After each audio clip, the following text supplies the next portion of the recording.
Šodien ir budžeta pieņemšana, un sakarā budžeta pieņemšana mēs gribam atgriezties pie šī te nodokļa. Motocikla, kā tiesības sargs ir atzinis, man šis atzinums šeit līdzi ir, tas ir netaisnīgs. Proporcionāli augstāks nekā mazajām mašīnītēm. Labi, mēs esam mieru un mēs maksājam šo te nodokli, bet ir viens jautājums, vai šis nodoklis nonāk uz ceļiem. Nu, tā izskatās, ka šī brīdī, kas ir ar Eiropas naudiņām, viss ir kārtībā, kā nost no Eiropas ceļa, tā sākās lielie bruģi. Braucām no Mālpils uz Sigultu. Kā bija? Tā arī bija. Tā kā pa motocross trasi apmēram. Bet Igaunijā un Lietuvā to lietu sakārtojuši. Tas viss ir iekšā degvielā, un turklāt Igaunijā 75% bez izmaiņām nonāk uz ceļa. Un tāpēc viņiem tie ceļi arī ir foršāki. Ja? Un mēs tūlīt redzēsim, ka būs Eiropa, vai ne? Mēs redzēsim ļoti labi salīdzināt, cik eiro maksā degviela Latvijā un cik eiro maksā Igaunijā. Jo līdz šim mums vienmēr ir stāstīts, ja nekad tā degvielas ceļā degvielas cenā viņam jābūt ir pievilktām tā kā visām Baltijas valstīm vienādi. Tikai mums aizmirst pateikt, kad akcijas nodoklis ir pie degvielas klāt, pārējās kaimiņu valstīs viņš ir pie akcijas nodoklis klāt, mēs viņu maksājām atsevišķi. Bet degvielas cena faktiski ir vienāda. Tad to mēs 1. janvārī redzēsim, par cik ir tā atšķirība. Un faktiski šī brīdī ir prasība viena nopietna, vai nu taisiet atpakaļ autoceļu fondu, kas bija 2003. gadā, laikam jāizklapējas iet, ja?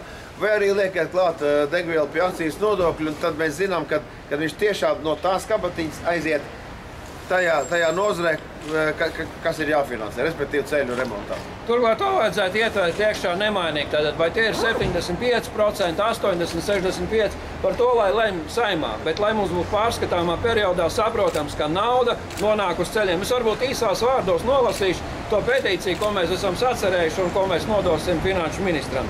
Latvijas Motoklubu asociācija 2013. gada 1. oktobrī Rīgā Smilšu ielā 1 organizēja motobraucēju pulcēšanos pie finanšu ministrijas, lai ministru kungam paustu savu nostāju saistībā valsts budžeta projektu 2014. gadam.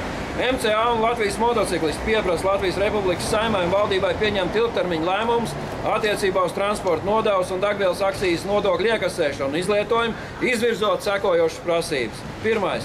Ja motobraucēji ir bijuši spiest maksāt neproporcionāli augstu pārkāpjot samērīgumu un labas pārvaldības pamatprincipus noteikti ikgadējo transporta nodevu motociklam, tad iekasētājiem maksājumam mērķdotācijas palīdzību viennozīmīgi bija jānokļūst pie ceļa seguma saglabāšanas un izveides. Otrais.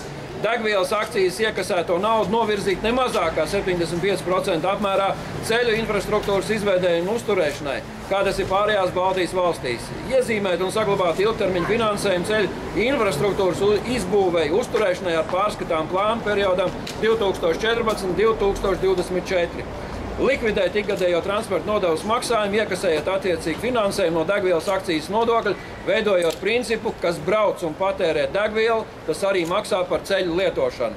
Latvijas motosabiedrības un motoklubu vārdā MCA prezidents Aivars Freimans. Labdien, šeit Latvijas Motoklubu asociācijas prezidents Aivars Freimans. Vai es varētu runāt ar Vilkakovu? Aha.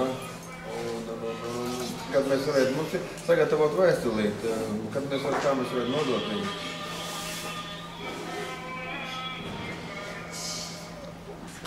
Ja kabinetā nav konverzējums, kad beigsies, pēc tam tālāk. Tāpēc kā izmuka, no? Nē, situācija nav bezcerīga, tad jebkurā gadījumā šo vēstuli ministra kungs saņems. Par to, kāds būs budžets, to mēs redzēsim vakarā ziņās, jūs jau arī sekosiet līdzi Saeimas namam. Jāsaka tā, ka bija domāts, ka viņš būs šeit. Acīm redzot, tomēr ar motociklistiem tikties negribēja. Jūs paši varētu konstatēt, esam briesmīgi, neesam briesmīgi, mēs esam tieši tāda pati sabiedrības daļa kā jūs. Neesam agresīvi, kā redzat, esam pietiekoši krāsaini. Un vēlreiz es gribētu aicināt visas sabiedrības daļas būt aktīviem. Atcerieties, tagad sāksies tas pirmsvēlēšana laiks, visi kaut ko solīs.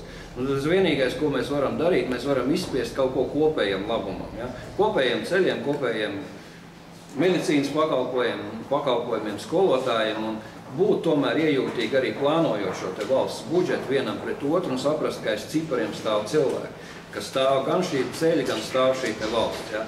Un motociklisti arī sabiedrības sastāvdaļa, un šodien ar šo te nelielo akciju mēs gribējām paust savu nostāju attiecībā par Latvijas ceļiem.